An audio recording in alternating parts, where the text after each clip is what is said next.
Méditation du 17 juin. Comment vis-tu ta vie? Quand ils diront paix et sécurité, alors la destruction arrivera sur eux à l'improviste, comme les douleurs de l'accouchement sur la femme enceinte, et ils n'échapperont en aucun cas. 1 Thessaloniciens 5, verset 3. De façon générale, chacun a pour volonté de bien vivre, d'avoir sécurité, maison, soins médicaux, nourriture, emploi bien rémunéré et santé, tout en faisant tout ce qu'il veut sans que personne n'interfère dans sa vie ou ne le limite. Dieu est loin de ses pensées. Il est juste bon de savoir qu'il y a un Dieu tant que cela ne demande pas trop d'engagement. Pour que leurs aspirations politiques puissent être réalisées, les gouvernements s'efforcent de garantir que leurs citoyens vivent bien, cherchant à leur plaire ou à leur fournir les moyens pour maintenir la paix dans la société. Comme pour les citoyens, Dieu est loin de leurs pensées. Mais ce qui est sûr, c'est que plus le temps passe, plus l'homme recherche un monde confortable pour lui et sa descendance. S'il n'y parvient pas dans son propre pays, il en cherche un autre jusqu'à le trouver, considérant que le but ultime et unique est celui de vivre la vie qui lui est donnée de la manière la plus sûre et la plus heureuse possible. Au dernier crépuscule de l'histoire humaine,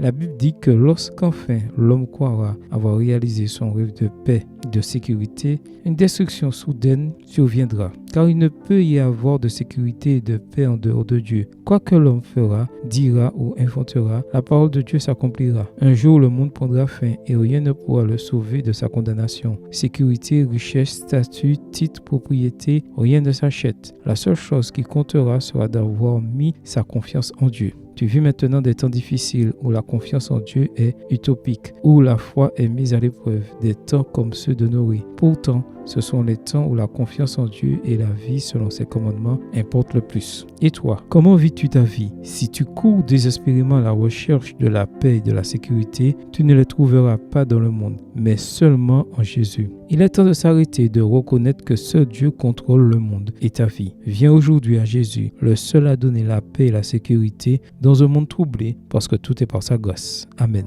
Bonne journée à vous et que le Seigneur vous bénisse.